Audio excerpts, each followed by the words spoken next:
For folks who don't know Bob, Bob Dunlap has been a MOU member since the late 90s and has served the organization in various capacities since 2004 as the State Fair Booth Coordinator, the Seasonal Reports Compiler for the Spring and Fall seasons for the Loon, the Records Committee, the MOU Awards Committee Vice President, President, Past President, and Paper Sessions Committee member.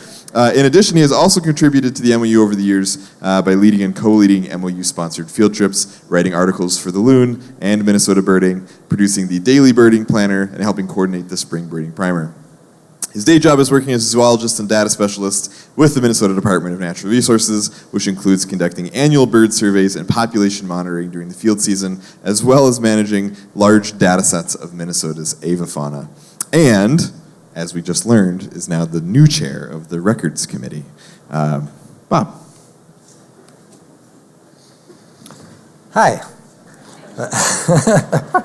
Thank you. As Clinton said, I am the new police chief of the listing police. Oh, wait, no, that's the wrong title. I'm sorry. The Records Committee chair. So I mostly wanted to give this presentation just to show you that Records Committees do actually have a sense of humor. But you can be the judge of that as we go through here. So MORC, the Records Committee, is tasked with kind of two major things for the MOU. We are basically maintaining the official state checklist of birds in Minnesota. So it's not just for the sake of the MOU, but actually this checklist informs a lot of work that goes on in Minnesota, and other states look to our checklist to kind of aid in distribution of birds across North America. Every 10 years, every 5 years, but it's over a 10-year period. So this is the period from 2014 to 2023. We're using MOU data, we're using eBird data to inform this checklist. So the other thing that we're probably most known for is voting on records of casual and accidental species. We hear the term rare bird a lot. To me, that's kind of a loaded term. Rare is very relative. I think a lot of the birds that people consider rare in Minnesota are probably better defined as vagrants. They're certainly not rare elsewhere in their range. It's just when they appear in Minnesota, it's not that often. So when people say rare birds, it's probably they're talking about vagrants most of the time. But the committee votes on those. So if you think you see something like a flamingo in Minnesota, it's probably going to come to me in the next 10 years. So like I said, it's every 5 years. So the last checklist we put out was from 2019. We just finished our checklist, as you can see, earlier this year. It includes all data from 2014 to 2023. And there's two things that go on here. So statuses change and bird names change based on largely two things. One, as I said, is the data over the past 10 years, and the other are taxonomic changes. And we'll get into both of those in a bit. But generally, that's how we change things on the checklist. So let's start off with some definitions here. We categorize birds in Minnesota in 5 different categories. 3 of them are kind of the main ones. We have regular species. These are the species you're probably most familiar with because you see them more often than not. These occur in 9 out of the last 10 years. It might just be one individual a year, or it might be thousands of them, but it's all about occurring during 9 out of 10 of those years. Casual, it's every 3 to 8 out of 10 years. So these are less common species, and again, if you see one of these, it will come to the Records Committee, and the committee needs to vote on it. And they decide whether the evidence is there to support the identification and its presence in the state. And then finally, accidental, that's 2 or less years out of the past 10. These are the really, really rare birds. These are, people tend to call these ones vagrants, and again, some casual species are vagrants too. But again, things like hurricane-assisted birds kind of fit in this category. Frigate birds, spoonbills, all which we've had in Minnesota, those are accidental species. And then the final 2 categories, extirpated, it means they formally bred here, but we don't really expect them to occur naturally going forward. And there's actually 2 species. The northern bobwhite, if you see them, they're probably farm-raised birds or escapees. And then for some reason, the feds haven't called Eskimo curlews extinct yet, but I'm pretty sure they're extinct. But until that happens, we call them extirpated. And then finally, the passenger pigeon, which used to be the most abundant land terrestrial animal in North America, I believe. They used to go through Minnesota, but been extinct for a long time. So we have 313 species that are here 9 out of 10 years in Minnesota, 48 casual species, and 88 accidental species. That's a total of 452 species on the official Minnesota state checklist. How does that compare to other states around here? It's pretty close. So not a whole lot of bragging rights there. Out of the regular species, 269 of those actually breed in Minnesota or have bred in the state. And then that's about 79% of our regular species that do breed here. All right, so we're going to talk about some of the changes since the last checklist in 2019.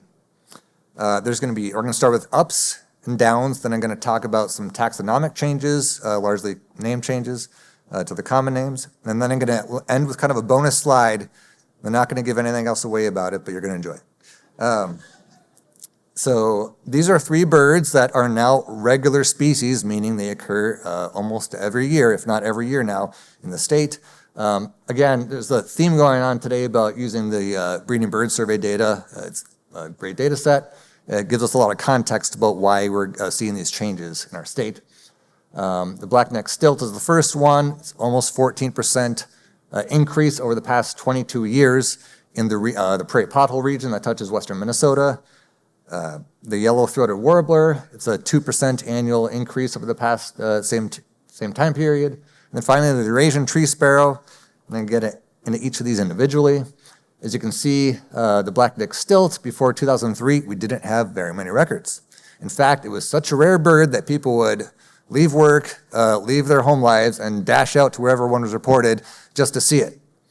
You don't really have to do that anymore because a good chance of finding one anytime you find some shorebirds. But as you can see over the last review period, it's all over southern Minnesota. And actually, when I heard about Wisconsin, you've all been to Horicon Marsh probably? Yeah, it's a good birding spot. I was told that there are over 20 pairs of black-necked stilts breeding there. Now, that's pretty impressive, and it's likely we have maybe not that many in the state, but we do have them breeding over the past 10 years. We have 3 confirmed breeding records, probably more, I'm guessing, but those are what we found at least. Yellow-throated warbler, not quite as dramatic increase, but it's certainly breeding in the state now too. It's largely restricted to the southeast part of the state. Anywhere you find pine trees, especially along the river valleys, it tends to be good habitat for them. And again, we've got 3 breeding locations over the past 10 years. There's actually that one in the far southeast is actually Whitewater State Park. I think they've bred there for like 7 years in a row now. So it's really not as rare as it used to be. It's something that's kind of expected now in that part of the state. This one's kind of confounding, honestly. This is an invasive species, so don't get too excited about it, but if you're a county lister, again, I guess you get excited about this thing. Before 2003, we had like 2 records. And this species was notable in that it was introduced to the St. Louis, Missouri area over 100 years ago.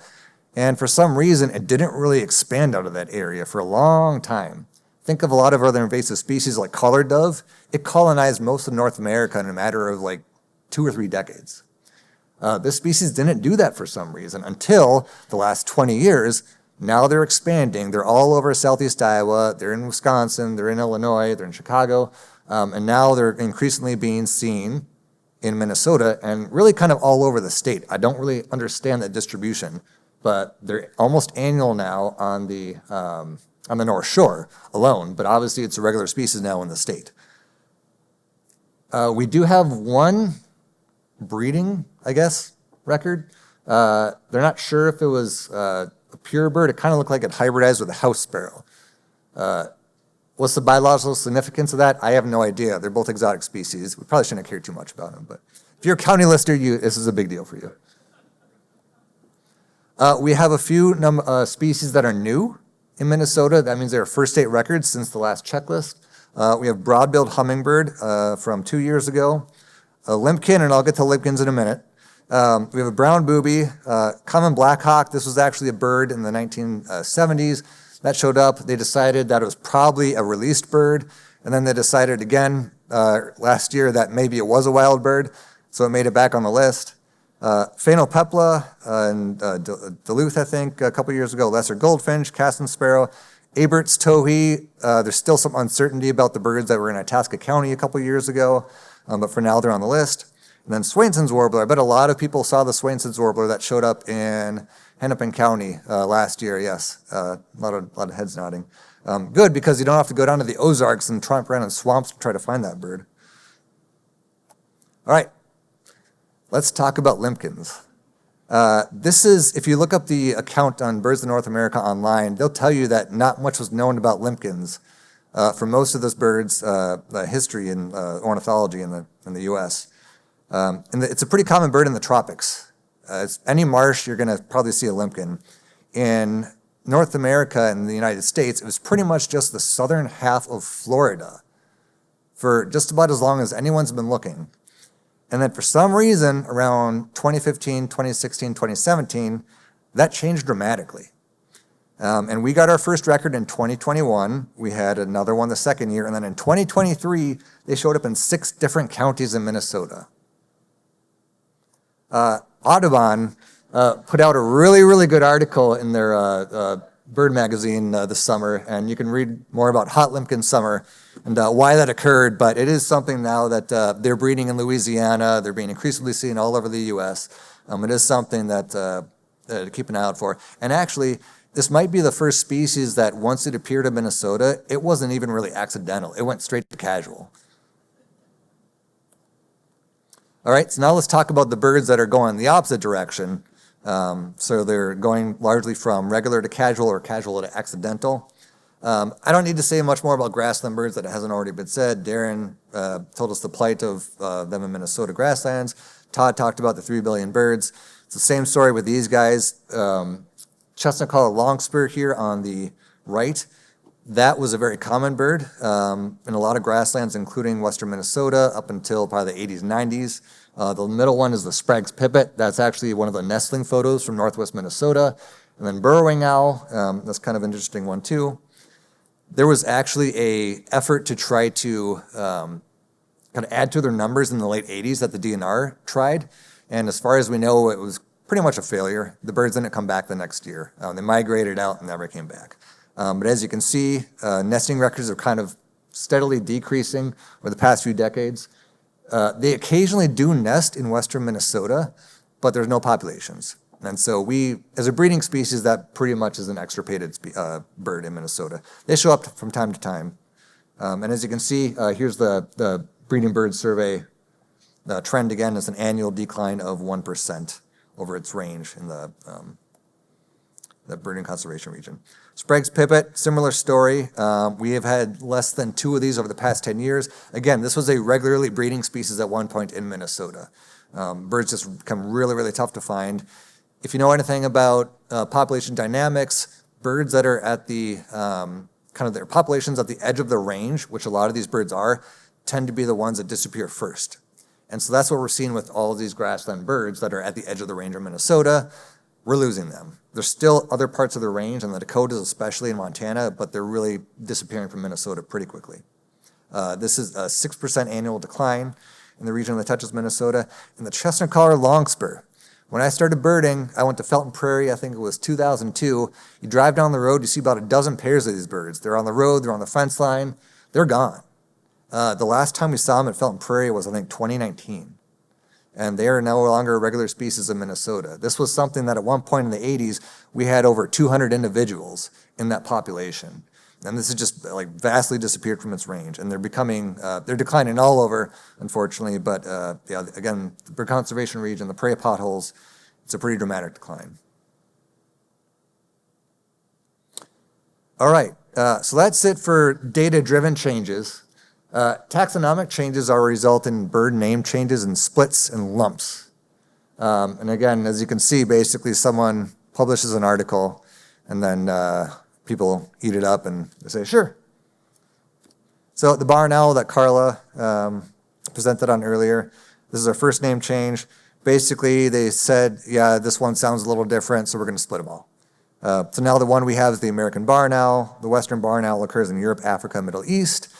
Any of you who have been to Australia or Southeast Asia, that's the Eastern barn owl now. By the way, I would say if I was going to make a prediction and for the 2029 checklist, this is now a regular species. The map that Carla showed is pretty telling. Now we have something called the northern house wren. They split this one into 7 different species. I don't know how different they look. If you go, it's really confusing because if you go to the southern U.S. and the northern Central America, it's the house wren, but it looks really, really brown. They didn't split that one. That's still the northern house wren. So go figure. It's called western cattle egret now. It's a bad name because this is the one you see in Europe, which is east of us. And if you, names are horrible. But the eastern cattle egret is now in Asia and Australia. So we call ours the western cattle egret. They added a hyphen between the last two. Okay, we can all stop pretending that we knew how to identify redpolls in the first place. All right. So they lumped this one, thankfully. The hoary redpoll, the lesser redpoll, which does not occur in North America, it's a European species. They did some genetic work and they decided that no, this has always been the same thing. Birders just thought they could tell the difference. And sure enough, actually I took that photo in my backyard here in just a few miles east of here a couple winters ago. The top one kind of looks a little paler, right? Maybe a little bigger. That's actually Bergman's rule. It's a biological rule that says the further north in latitude you go, the bigger things get to keep warm, essentially. I guess. I mean, I don't know. They look pretty similar to me, but maybe that makes a big difference to the redpolls. But David Sibley of the Sibley Guide wrote this, I think back in 2008, he put together this index. And basically, you make an imaginary line between the ones you think are pale enough and big enough, and those are hoaries. And then on the other side of that line is the common redpoll. Sure, doesn't matter anymore. All right. So looking into the future, something the Records Committee is going to have to deal with is kind of the theme in these photos. Does anyone have any idea what these photos have in common? Who said that? Yeah, Gary. These are fake images. I went in Photoshop and said, hey, I started with a blank canvas and said, give me a picture of a burrowing owl.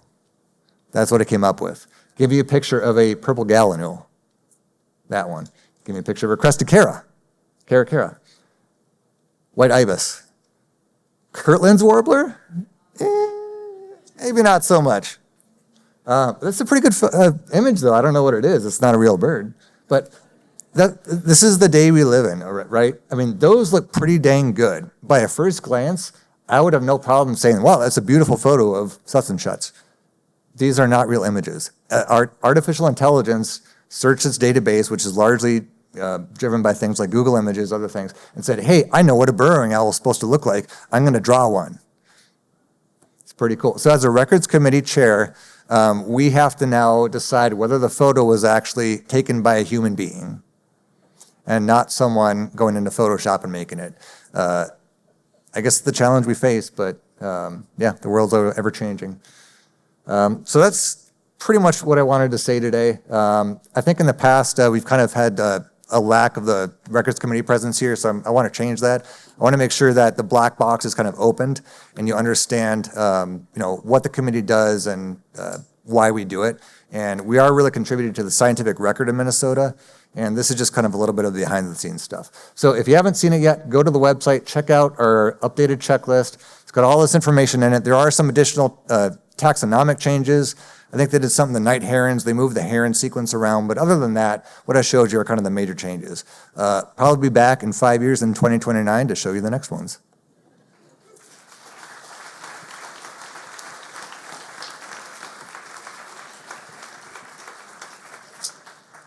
Do we have any questions for Bob? I have a question. Bob, how do we know that you're real? You're going to have to take my word for it. So for people who do find a rare bird, would you recommend maybe like a video or something for the future? So I was thinking about this. I was thinking that what I really want to see, take a selfie of yourself looking at the bird.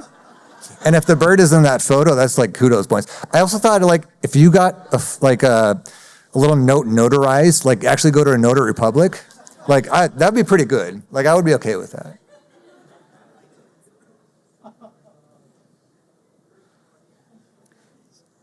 When I saw the limpkin in Florida, they told me that it only eats apple snails. Are they finding those up here? Right. So definitely look at that article by the Birding Magazine. They are now eating this invasive apple snail. It's actually a little bigger than that. And they were really worried about that because there are other things like snail kites that specialize on the apple snail, and they weren't sure that that kite would be able to adapt to the larger size. They were pleasantly surprised. The kites actually develop stronger and bigger bills and feet.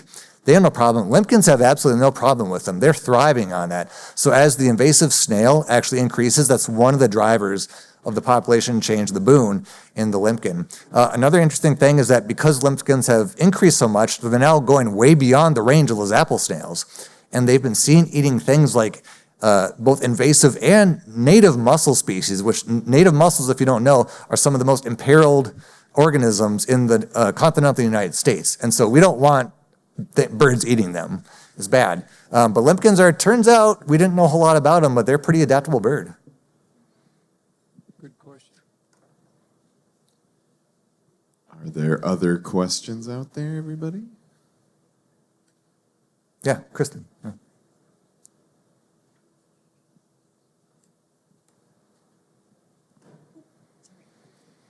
So Minnesota has a list, Wisconsin, everybody makes their state bird list. Do the state bird list folks get together and say like, oh, this looks like range constriction and this looks like range expansion and shifting? I think there's been a lack of that in recent times. I think states like to put themselves in bubbles and say like, oh, these are our birds, right? Well, as someone said it earlier, birds don't care about borders. And so like birders tend to care more about borders than birds, right? So no, I think it's imperative that we should probably start talking to each other a lot more. There are a lot of bird records that happen on state lines on the Mississippi River, on the St. Croix. And it's kind of weird when one state says like, oh yeah, this is a good record, and another state says like, no, we don't want to accept that. That's bad data. So yeah, like my goal then is to kind of like, let's start talking to each other. Like there are birds, we share them. All right. Thank you, Bob. All right.